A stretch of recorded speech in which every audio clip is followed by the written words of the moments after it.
हम लोग के साथ बहुत ज्यादा अन्याय हुआ है। को बाहर करो, बाहर करो, बाहर करो। फेल को बाहर करो। जो सीटेड फेल है, डीएलएड फेल, उसका रिजल्ट देना क्या जरूरी था? एक सीट वन कैंडिडेट वन को लाया जाए, न कि एक सीट पर 3 बाली किया जाए। नंबर है 44 को है, 65 को, 56 को पर बच्चे बाहर है, 44 को 45 को बच्चे आज उनका रिजल्ट आया हुआ है। 1,22,000 दिखा जाए, लेकिन सच्चाई यह है कि मात्र जो है जो 50 से 60 सीट भरेगा, बाद बाकी सीट खाली चल जाएगा। ज्यादा अंक आने के बावजूद उनका सिलेक्शन नहीं हुआ है और उनसे कम जिनका अगर अंक आया हुआ है, 10 नंबर 5 नंबर कम आया है, उनका सिलेक्शन हो गया है। आखिर ऐसा क्यों हुआ है?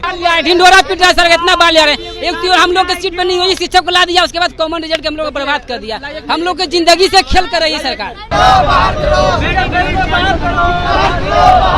हमसे एस्टेट नहीं मांगा गया था, एग्जाम दिए, वेरिफिकेशन भी हुआ, एक बार ऑनलाइन एक बार ऑफलाइन। अब जब मेरिट में मेरा नाम आया है तो काउंसलिंग के समय हमसे एस्टेट मांगा जा रहा है। तो 1/22 पर आप दम तोड़ दिए, उसमें भी नियोजित शिक्षक को आपने लिया पहले, तो इसका मतलब फ्रेश जो कैंडिडेट हैं, जो बीएड हैं, डीएलएड जो भी हो, ठीक है ना, स्टेट वाले हो, ये सारे को आपने किस बिना पर आप, जबकि एक चीज सुप्रीम कोर्ट ने का कहना था कि फाइनल अंतरिम उन्होंने डिसीजन लिया कि बीएड वाले बाहर हो जाएंगे, लेकिन बीपीएससी वाले किस तरीके से उनका रिजल्ट 1 to 5 में डाल दिए, अदर स्टेट को भी आपने इंक्लूड किया इसमें, उसके बाद उनके समय के साथ आपने खेला। बिहार में शिक्षक नियुक्ति होनी है, ऐसे में रिजल्ट जिस तरीके से जारी हो रहा है, अभ्यर्थियों में आक्रोश जारी है। अभ्यर्थियों का यह साफ कहना है कि सीटेड फेल अभ्यर्थियों को शामिल किया जा रहा है, तो वहीं 100% रिजल्ट की मांग कर रहे हैं। मेरी मौजूदगी अभी बीपीएससी कार्यालय के पास है, जहां पर अभ्यर्थियों का प्रदर्शन जारी है। चेयरमैन अतुल प्रसाद से मुलाकात करने की कोशिश कर रहे हैं, लेकिन अभ्यर्थियों से चेयरमैन साहब नहीं मिल रहे। अभ्यर्थियों से सीधा सीधा जुड़ेंगे, जानेंगे क्या कुछ मांग है और क्यों प्रदर्शन कर रहे हैं और इतना आक्रोशित क्यों है। इतना आक्रोशित क्यों है? क्यों आक्रोशित यह है कि सर हम लोग को जो है, हम लोग के साथ बहुत ज्यादा अन्याय हुआ है। जो सीटेड फेल है, डीएलएड फेल, उसका रिजल्ट देना क्या जरूरी था? जो सीटेड पास है और डीएलएड पास, उसका रिजल्ट नहीं है। जो सीटेड फेल है, डीएलएड फेल है, उसका रिजल्ट जो फेल हो गया दे दिया गया है। अब बताइए, वो सीट तो खाली जाएगा और हम लोग को पास है तो हम लोग को रिजल्ट है ये नहीं है। तो हम यही मांग करते हैं कि सबको हटाया जाए और बेटी लिस्ट जारी करके जो जेन्युइन लड़का है उसको लाया जाए। और एक बात और कहना चाहते हैं कि एक लड़का का 3-3 जगह रिजल्ट है। अब बताइए, वो तो एक ही में जाएगा, बाद बाकी सीट खाली रह जाएगा। हम लोग को यही मांग है कि इस पर सरकार ध्यान दे, आयोग ध्यान दे और मात्र जो है एक सीट वन कैंडिडेट वन को लाया जाए, न कि एक सीट पर 3 बाली किया जाए। मार्क्स के साथ रिजल्ट जारी किया जाए, मार्क्स के साथ रिजल्ट किया जाए। बहुत लोग का कम नंबर है, 44 को है, 65 को, 56 को पर बच्चे बाहर है, 44 को 45 को बच्चे आज उनका रिजल्ट आया हुआ है। सरकार रिजल्ट अपना मनमानी दिया है, जिसको उसको मन किया उसको रिजल्ट दिया है। धांधली हुई है? वो एक मिनट रुक जाइए। धांधली हुई है? हाँ, धांधली हुई। 1 मिनट मुझे कहना है सर। एक चीज सर, नियोजित शिक्षकों को 30,000 समथिंग प्लस जैसा डेटा है कि ज्वाइनिंग हुई। एक बात बताइए, जितने नियोजित शिक्षक है वो अगर उनके घर के पास है, क्या सभी ज्वाइनिंग करेंगे? नहीं करेंगे सर। लेकिन जो फ्रेश अभ्यर्थी है उनका तो हकमारी हुआ। उन्होंने नई रिक्ति निकाली किस लिए? नियोजित के लिए या फिर फ्रेश अभ्यर्थियों के लिए?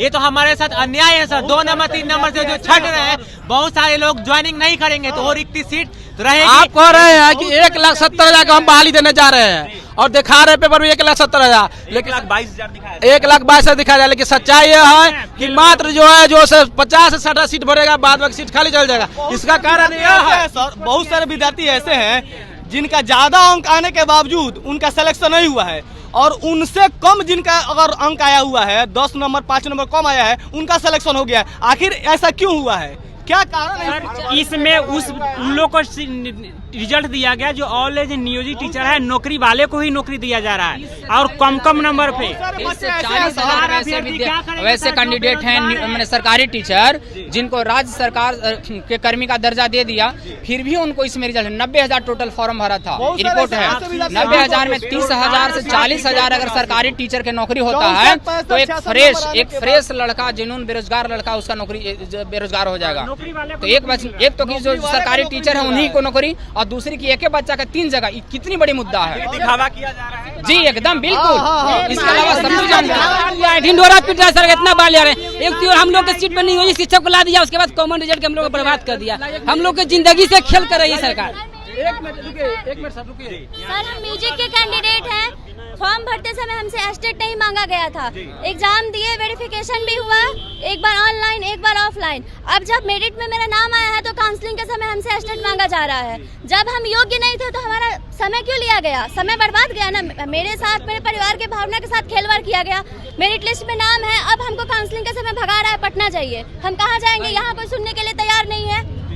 कहना यह है कि आप जो है 72,000 सफल कहे कि सफल हो गया लड़का, लेकिन उसमें से पता चलता है कि उसमें 30 से 35,000 लोग सफल होंगे जिसके पास डॉक्यूमेंट सब चीज पास होगा, सीटेट पास होगा, डीएलएड पास होगा। बाद बाकी सारा लड़का जो सीटेट फेल है और डीएलएड फेल सब का रिजल्ट है। जिसके पास डिग्री नहीं है सीटेट का और डीएलएड का, जी उसका सब का रिजल्ट है। बाद बाकी जो जिसका है उसका रिजल्ट नहीं है। तो हम मांग करते हैं कि इस समय कम से कम 1.5 लाख रिजल्ट दिया जाए ताकि छटनी करते करते वो 70-75,000 पर आ जाता, लेकिन ऐसा नहीं किया गया। सर एक्चुअली एक बात मैं अलग कहना चाहूँगा कि सरकार जो 170 का जो आप कहें कि मैं बहाली लेने जा रहा हूँ, तो 1/22 पर आप दम तोड़ दिए। उसमें भी नियोजित शिक्षक को आपने लिया पहले, तो इसका मतलब फ्रेश जो कैंडिडेट हैं, जो बीएड हैं, डीएलएड जो भी हो, ठीक है ना, स्टेट वाले हो, ये सारे को आपने किस बिना पर आप, जबकि एक चीज़ सुप्रीम कोर्ट ने का कहना था कि फाइनल अंतरिम उन्होंने डिसीजन लिया कि बीएड वाले बाहर हो जाएंगे, लेकिन बीपीएससी वाले किस तरीके से उनका रिजल्ट 1 to 5 में डाल दिए। आप कहीं ना कहीं आप सुप्रीम कोर्ट की अवहेलना कर रहे हैं। हाँ, ऐसा देखा कि 1 to 5 मेरे पास प्रमाण ये है कि मेरा दोस्त एक मेरा रूम पार्टनर ही है, वो उसका रिजल्ट आया 1 to 5 में। यहाँ तक 1 to 5 नहीं, 9-10th वाले में भी उनका रिजल्ट दिया गया है। कैसे आप प्रकाशित किए? अगर आपके पास वो इंतजामात नहीं थे, अतुल प्रसाद, माननीय अतुल प्रसाद जी हैं, उनका कहना कि मैंने सॉफ्टवेयर से इतनी जल्दी काम किया है जो आज तक रिकॉर्ड है, ठीक है मैं मानता हूँ, लेकिन उसी जल्दी के कारण ये जो प्रकाशित हुआ रिजल्ट वो परफेक्ट नहीं हुआ। मैं इनसे रिक्वेस्ट करूँगा कि राज्य सरकार और बीपीएससी इन दोनों के लिए और हम भारतवासी के लिए बेहतर वो चीज़ होगा जब पुनः रिजल्ट प्रकाशित किया जाए और बेहतर तरीके से वो नियोजित शिक्षक को इसमें इंक्लूड ना किया जाए। 90-80% नियोजित शिक्षक इसमें फिर से नियोजित को डाला गया है। एक तो पहली बात ये थी सर, एक मिनट, पहली बात ये भी है कि आपने शुरू में निकाला कि बिहार की केवल बहाली है, और उसके बाद अदर स्टेट को भी आपने इंक्लूड किया इसमें। उसके बाद उनके समय के साथ आपने खेला, समय के साथ खेला, उनकी परेशानियों के साथ खेला। आवाज तक बेचारे अदर स्टेट से आकर करके यहाँ अपना वक्त दे रहे हैं। उसके बाद भी कम नंबर वाले का आपने लिया और ज़्यादा नंबर वाले को अभी तक नहीं लिया है। तो मुझसे मांग है कि सरकार से ये मांग है बीपीएससी वालों से कि वो कम से कम वेटिंग लिस्ट जारी करें ताकि परेशानी को दूर करें और वो खुद भी बचे और हम लोग को भी बचने दें। महिला अभ्यर्थी भी हैं, उनसे भी जुड़ेंगे। क्या परेशानी है, क्यों आई है बीपीएससी आए हैं कि उसमें जब हम फॉर्म भर रहे थे तो उस वक्त हमसे जिला आवंटन के लिए मांगा गया था कि आपको कौन कौन सा जिला चाहिए, और अब जब हो गया रिजल्ट तो उसके बाद आप जिला कहीं और दे दिए, तो ऐसे कैसे हो गया?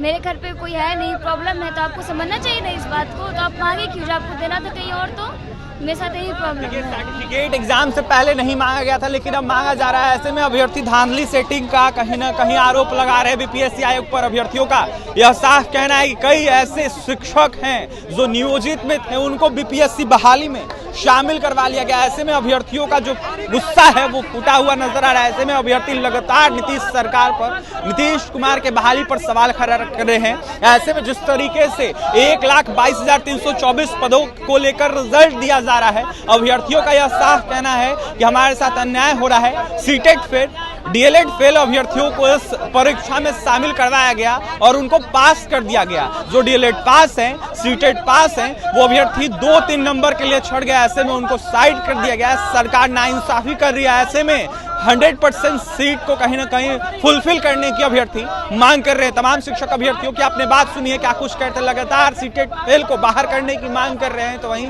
अभ्यर्थी बीपीएससी कार्यालय पहुंचे अतुल प्रसाद से मुलाकात करने की कोशिश कर रहे हैं, लेकिन अभी तक चेयरमैन अतुल प्रसाद मुलाकात इन अभ्यर्थियों से नहीं कर रहे हैं। देखने वाली बात यह होगी कि नीतीश सरकार हो या फिर अतुल प्रसाद इन अभ्यर्थियों को लेकर क्या कुछ करते हैं। और भी तमाम खबरों के लिए NBC 24 के साथ बन रहे पटना से सहयोगी अमित के साथ अभिषेक की रिपोर्ट।